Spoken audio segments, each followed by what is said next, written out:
CK's Killing It, True Crime and History, is a new podcast that covers crimes pre-1960. You know, the golden days, where murder was more dignified and classy, right? No. Humans were as brutal and callous then as they are now.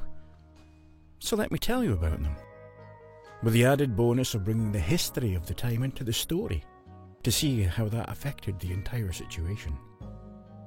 The Great Depression, global war, attitudes towards women and minorities. Okay, some things have always been there. Join me for some stories about murder, jealousy, desperation, and out-and-out evil, with history and dark humour from those sepia-hued days. See you soon, killers.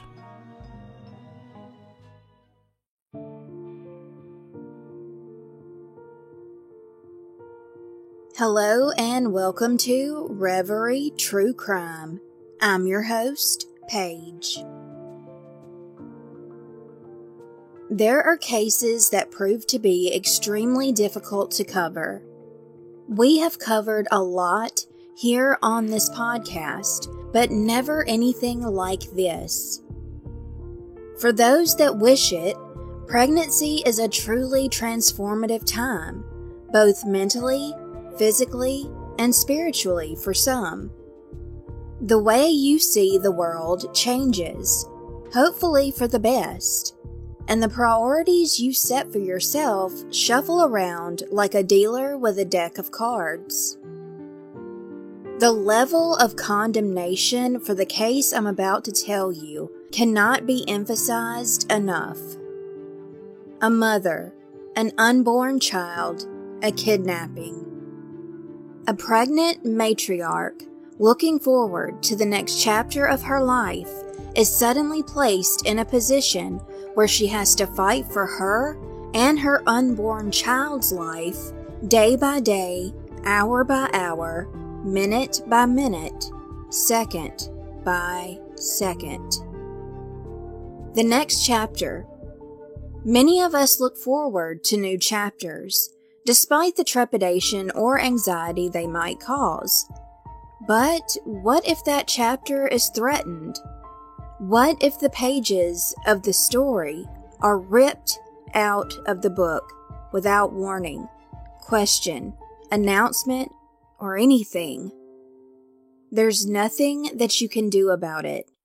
You have no say, and all of a sudden, your story has been permanently rewritten by someone else. No matter how difficult the story or case, it deserves to be told to honor victims and warn those in the future that may encounter this situation. This is a case of survival despite the odds, a case of making it to the next moment. Truly one of the most dangerous occurrences that one could ever find themselves thrust into. This is the story of Tika Adams. Tika was a self-proclaimed rebel from her preteen years all throughout her teenage years. She was a rule breaker who did not like being told what to do, and she was very strong-willed. Tika would find herself leaving home, attempting to survive on the streets, and living with friends. There came a point for her when she knew things had to change. She decided it was time to turn things around and make a better, more fulfilling life for herself. She went to live in a homeless shelter around early 2009, while she was job hunting and doing her best to attain some stability and certainty in her life. While living there, she met a man named PJ. These two hit it off and fell head over heels in love. Tika and PJ eventually got married. In December of 2009, the married couple were still living in the homeless shelter, and 29-year-old Tika was now a mother-to-be. She was around 8 months pregnant with her and PJ's first baby, and they were both thrilled to almost be at the finish line of the pregnancy. It was so close to time for them to welcome their sweet baby into the world and to kickstart their new journey as a little family. Out of the blue, Tika began getting phone calls constantly from an unknown number. It seemed the person was not going to stop. Ignoring the calls for a long time, Tika gave in and decided to go ahead and take the call one day. The person on the other end of the line said her name was Stephanie. She told Tika she was working with a program that assisted homeless pregnant women with clothing, various toys for their baby, car seats, baby food, and basically this program helped with anything an expecting woman needed before and after they gave birth. Stephanie also told her she had a storage filled to the brim with various things for babies and that she'd love for her to come go through all of these items and take anything she wanted or needed for the baby. Hearing this, Tika was over the moon. She was so thrilled that she would be able to provide her baby with anything he or she wanted or needed. PJ, on the other hand, wasn't as excited as his wife. He thought it was very suspicious and told Tika to be careful, not to take things too fast when she doesn't really know anything about this woman, and if her intentions are even genuine. However, Tika told him to think positively about it and not to be so skeptical. A few days passed and Stephanie made a visit to the homeless shelter where she and Tika met for the first time. Tika recalled Stephanie looked to be around 35 years old, that she was so nice, and she spoke really softly.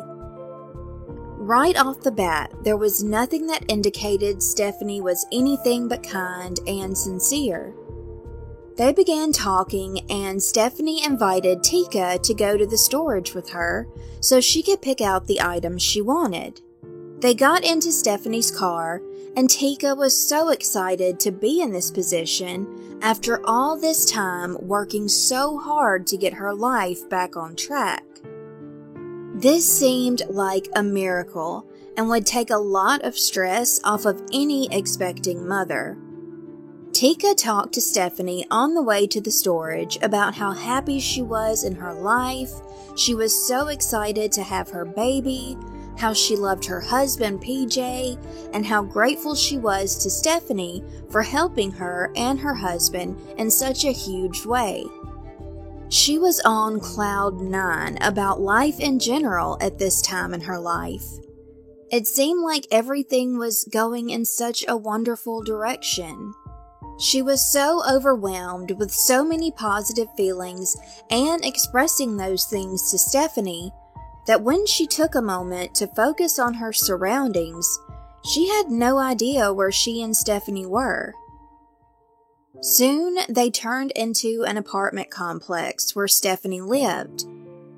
When the two women went inside, Stephanie guided Tika to a bedroom, which had no furniture in it. She told Tika to take a seat. She fixed the both of them some lunch, and she popped in a movie. Suddenly, Tika's phone rang. It was PJ, and he wanted to know where she was. She told him that everything was going great because in actuality, she didn't know exactly where she was, but she didn't want to tell PJ that since she knew he would worry and be upset. After a while, Tika began to realize that things did not feel right. Reality started to sink in, and she recognized the situation was strange. She began to feel truly uncomfortable and concerned. The movie she and Stephanie were watching ended, but Stephanie put on another movie right after it. Tika was stuck in that apartment, and she did not understand why or what was going on. Where were all of these baby items Stephanie promised? And why were they not yet picking things out for Tika and PJ's baby? While Tika was watching the movie, from behind her, Stephanie tossed a heavy, quilted blanket over her and assaulted her by beating her in the head repeatedly with a metal object. When Tika got to her feet, she threw her hands up in the air in front of her face, and all she could see was blood. She quickly sprinted to the front door, but it was locked multiple different ways. She couldn't get them all unlocked before Stephanie ran up behind her, latched onto her, and pulled her backwards. The two women fell to the floor and began grappling. Stephanie was much bigger, but Tika was fighting for her life. This episode is sponsored by Athletic Greens. With one delicious scoop of AG1, you're absorbing 75 high-quality vitamins, minerals, whole food source superfoods, probiotics, and adaptogens to help you start your day right. This special blend of ingredients supports your gut health, your nervous system, your immune system, your energy, recovery, focus, and aging. All the things. It's lifestyle friendly. Whether you eat keto, paleo, vegan, dairy-free, or gluten-free. There's less than 1 gram of sugar, no GMOs, no nasty chemicals or artificial anything, while still tasting good. You'll get better sleep, better recovery, better mental clarity, and alertness. To make it easy, Athletic Greens is going to give you a free year of supply of immune-supporting vitamin D and 5 free travel packs with your first purchase at athleticgreens.com/emerging. Again, that is athleticgreens.com/EMERGING to take ownership over your health and pick up the ultimate daily nutritional insurance. All of a sudden, Stephanie managed to get her arm around Tika's neck and instantaneously started to strangle her. Seemingly out of nowhere, Stephanie had reached over and grabbed an object.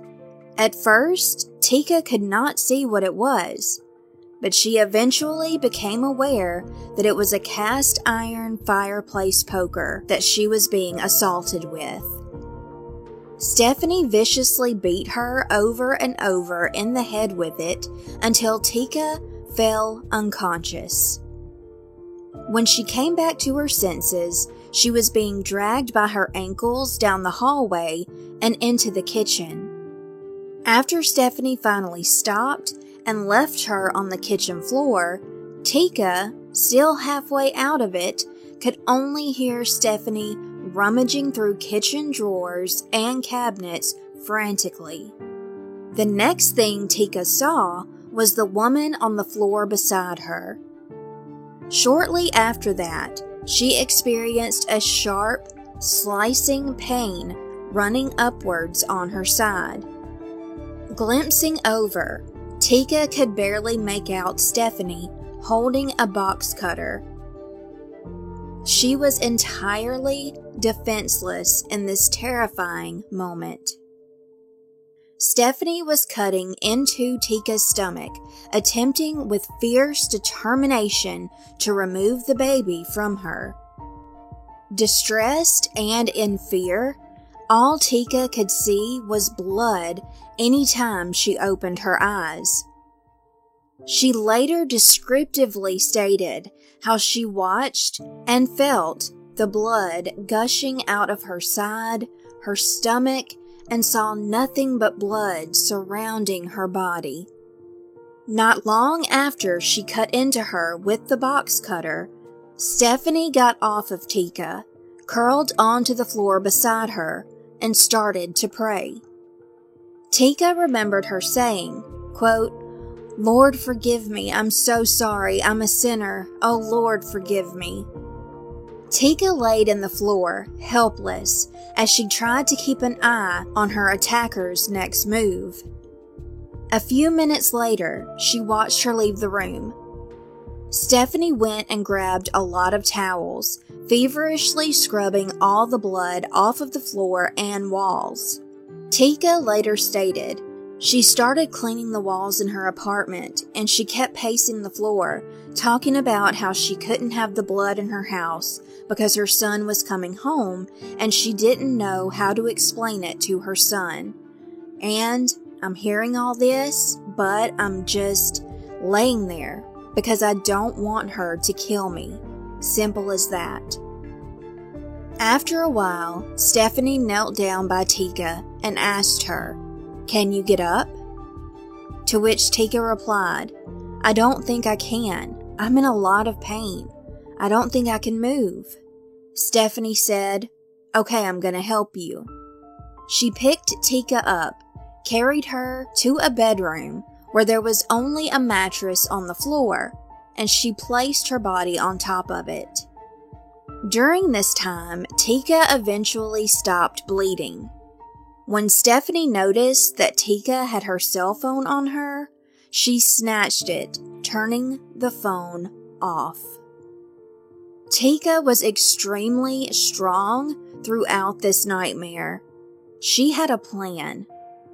She began to talk to Stephanie in an attempt to shake her up, to work on her conscience and emotions. Tika told her, "You know, people are gonna be looking for me." The plan seemed to be slowly working. The two women were having a conversation about Stephanie's 4 children, and Tika told her how they both have families who love them. Tika told the woman, "I won't say anything because I don't believe in keeping people away from their families." Stephanie went so silent you could hear a pin drop. She was pacing a hole in the floor, and it was evident that all the words Tika spoke to this woman were actually eating away at her inside. Stephanie appeared to be conflicted at that point. Again, Stephanie put on one movie after the other as Tika sat quietly, watching the television, wondering what would happen next. For hours, Tika stayed wide awake. She didn't want to lose sight of where Stephanie was and what she was doing. However, as each hour passed, with each minute, Tika's eyes were getting heavier. She couldn't control it. She accidentally fell asleep. The next day, when Tika awoke, there was Stephanie, still walking the floors back and forth as if she didn't know what to do. Thinking of what to try next, since the conversation did seem to help break Stephanie down, but not enough, Tika tried to get into the woman's psyche. She decided to try something out of desperation that was extremely risky, yet very brave. Tika asked Stephanie to kill her. Since she couldn't move or do anything, there was no reason for her to keep holding her hostage, to even keep her alive. Stephanie freaked out and started saying she had to get out of there, that she had to find a way to get out of all of this. Tika took a huge sigh of relief. She knew there was no way this woman could actually go through with murdering her, since her conscience was clearly nagging at her as she kept worrying about her son. At the same time, Stephanie wanted that baby, and in her mind, she couldn't just lend Tika a helping hand and allow her to leave. Tika knew where the woman lived. She could describe what she looked like, what her car looked like, And frankly, she knew too much in general just from talking to her for so long. At that point, Tika had been in that apartment trapped for 3 nights. Unfortunately, the shocking, disturbing nightmare was not over. Stephanie had to make a move. She went and filled a bowl with ice and water, grabbed a few rags, several towels, 2 box cutters, scissors, and a knife. When Stephanie walked into the room and set everything down, she pulled out a roll of duct tape. Tika knew something awful was about to happen as the woman began pulling at the duct tape. Stephanie wrapped the duct tape around Tika's face multiple times, leaving only her nose uncovered a little.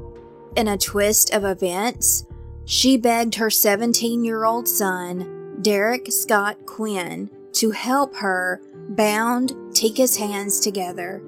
Reportedly, this is all that he helped with. Afterwards, Stephanie made her way down to the floor, where her sharp objects were, and she turned to Tika, saying, "You're strong. You can handle what I'm about to do to you." And she began to cut into Tika right above her pelvic area. As you can imagine, the pain was unbearable, and the blood loss was severe. Tika recalled Stephanie taking breaks to go into the living room and talk on the phone. When she returned to the room, Tika stated she would just start cutting away. She's picking now. She's not, just cutting. She's nipping at the skin to break the skin. So she's going through all the layers of my skin, she's going through muscle, everything. Michael Jackson's movie, This Is It, played the entire time that Stephanie was slicing into Tika with the volume dialed all the way up so no one could hear Tika's cries or possible screams. As she kept cutting, Stephanie thought she had broken Tika's water sac, but instead, it was her bladder. She told Tika she broke her water sac and was going to reach inside of her and get the baby. She asked Tika if she wanted her to do it right then, or did she want to go to sleep. Tika expressed to Stephanie how much pain she was in and that she really needed a break. Stephanie decided to rewind the Michael Jackson movie, replaying certain parts over and over again, while Tika, who is not a fan of Michael Jackson, was in extreme pain and being forced to listen to the same songs continually. All of this combined was absolute torture for Tika. Eventually, due to all the blood loss and pure suffering, Tika went unconscious. On the morning of December 6, 2009, when she woke up, she looked around.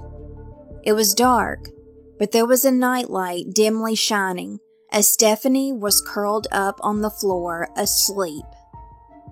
Freeing her hands from the duct tape, Tika knew this was her chance, but Stephanie was right in her way. Tika would have to somehow step over her, as weak and fragile as she now was, and try her best not to wake the sleeping bear. She rolled over onto her side, not knowing the bowl of water was right next to her, and clink! Tika's wedding ring hit the bowl, which sounded like it echoed in the room. She winced and looked over at Stephanie, wondering if she was going to wake up and possibly do something to her. But she never moved. Tika got to her hands and knees. She prayed to God to give her strength to make it out alive. Tika knew if she could ever make it to her feet, that she could find it inside of herself to escape that hellhole. She didn't have a doubt in her mind about it. She found the strength to stand up and peered at the obstacle in her way. She bravely put one foot over her captor when blood dripped from Tika's open stomach onto the blanket covering Stephanie. Time seemed to stand still. Tika was frozen, panicked, and scared. Only one more step and she could get out of there. She could see her freedom, but she was petrified, not knowing if Stephanie was going to wake up. A little time went by, and she never did wake up. Now, Tika courageously took her other foot and lifted it slowly over Stephanie. She made it. Tika went into the hallway, knowing the door was not far away. As she reached the halfway point of the hall, her intestines and placenta broke through her skin, falling out of her stomach. In shock and disbelief, Tika began to breathe through her nose and out of her mouth, doing her best not to make a single sound as she grasped her organs in her arms. With every step, Tika was in excruciating pain, but through it all, she told herself to stay calm. As she made it to the door, there were 3 locks, including a bolt and a chain. She did not make a sound as she unlocked them all as slowly as possible. As she opened the door, it made a squeaking sound, which made Tika pause. That creaking sound could be all it took to wake up Stephanie. Tika knew she had to move. What she didn't know was that Stephanie's son was just waking up and caught a glimpse of her slowly walking out. He went and told his mother that the pregnant woman had just left.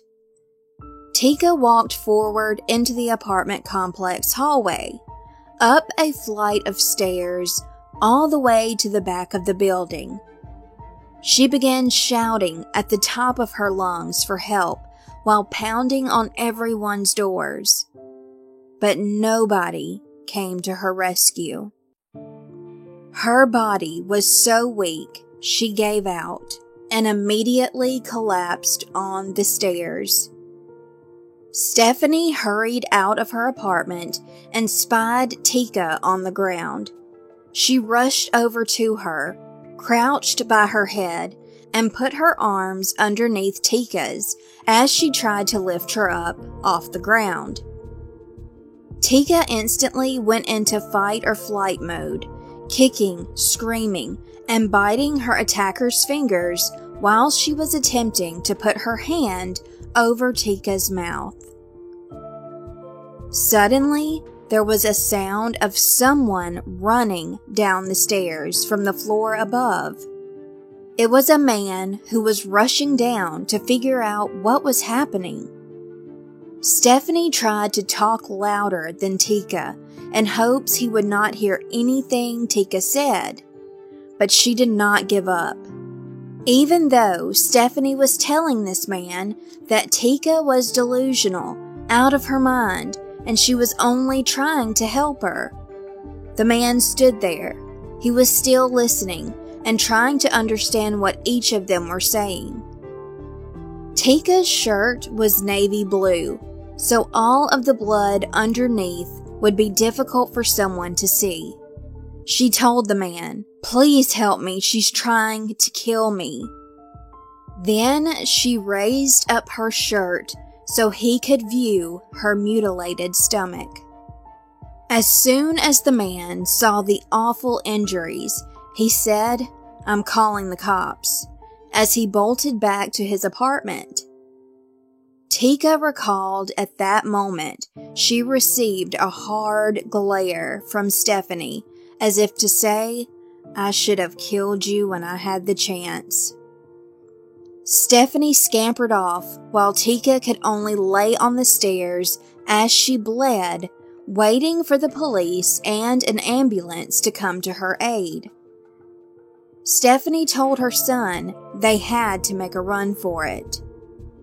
When emergency services arrived, they gathered around Tika, shuffling to get towels, blankets, and sheets around her. The police and EMTs immediately began to ask her questions to keep her alert and attempt to find out what happened. When Tika started explaining a lot of what she endured, her stomach was covered up. As she was telling an emergency medical technician that she had been cut in the stomach, she lifted her shirt. When he saw her injuries, saying he seemed shocked is an understatement. As an EMT who sees all types of horrible injuries daily, even he looked as if he was going to vomit or pass out. Tika was swiftly taken to the hospital, where she was prepped for surgery that was performed instantly. Afterwards, she woke up in a fog. Her husband PJ was the first face she saw. He had been waiting for her and was right by her side as the anesthetics were wearing off. To survive all of that was a miracle. Coming to, Tika was asking right away if her baby was okay. The nurse came in when she realized that Tika was awake with more miraculous news. The nurse said, "You gave birth to an 8-pound, 2-ounce baby girl." Tika's baby had curled up into the highest point of Tika's womb, and that is what kept her alive. She and PJ named their little one Miracle Sky, because for both of them to have survived those torturous days was absolutely a miracle.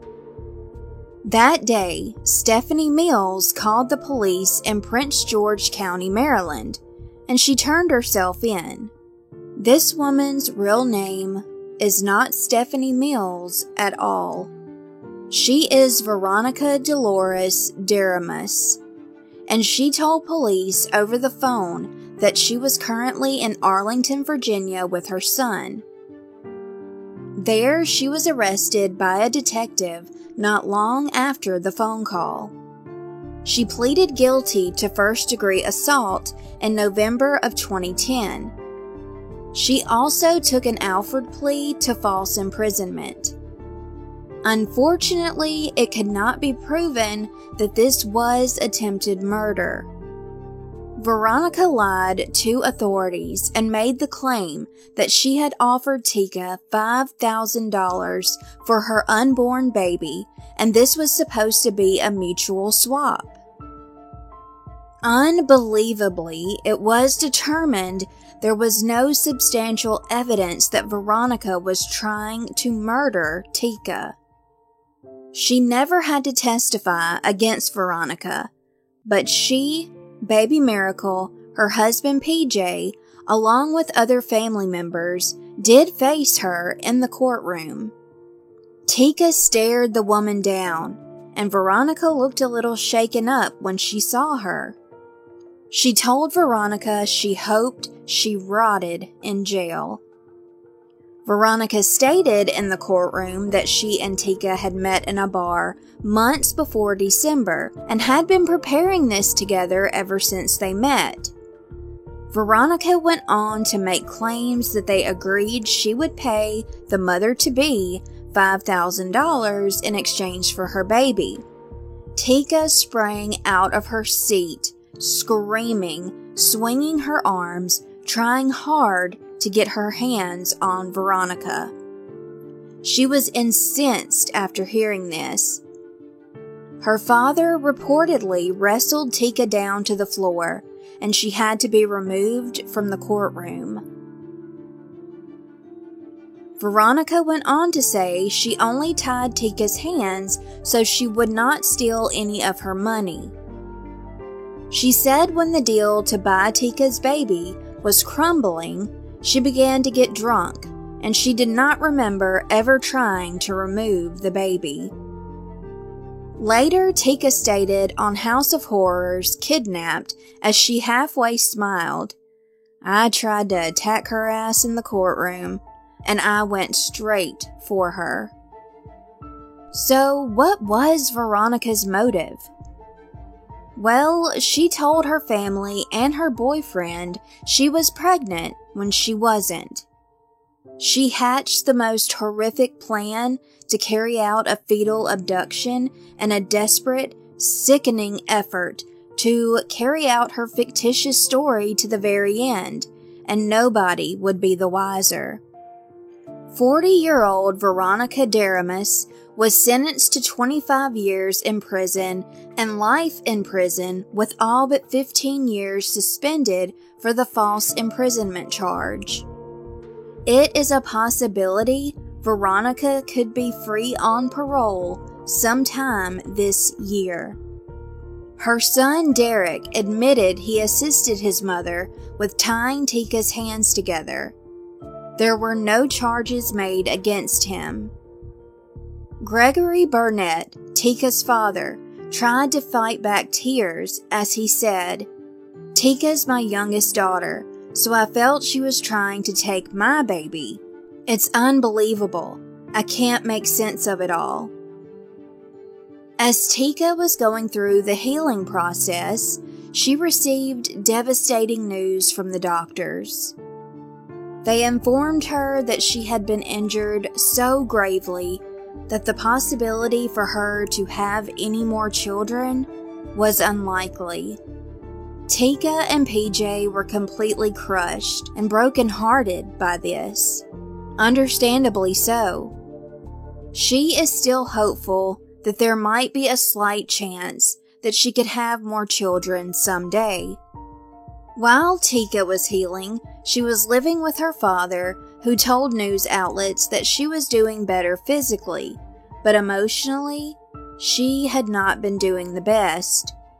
When speaking about the baby, he said, "She kept me up all night last night. Baby Miracle is truly a miracle." People from all over sent donations for the newborn by way of the County Social Services Agency. They were receiving so much help, Miracle had enough clothes for the next 2 years. Tika, PJ, and Miracle Sky, at the time, found an apartment to call home in Washington, D.C. Tika said what helped her personally and motivated her to stay alive was the fact that she was in such a positive place in her life, that she would think about how she worked hard to turn her life around. She was loved by her husband and support system, and more importantly, she had recently began to love herself, respect herself, and she really cherished the life she now had. Tika also said, in her experience, she made it out alive because of God and all the people who love her. She said emotionally yet lightheartedly, "As they say, God looks after babies and fools. And at that time, I had a baby, and I was a fool." Thank you so much for listening to Tika Adams' story. Until next time, please stay safe and take care.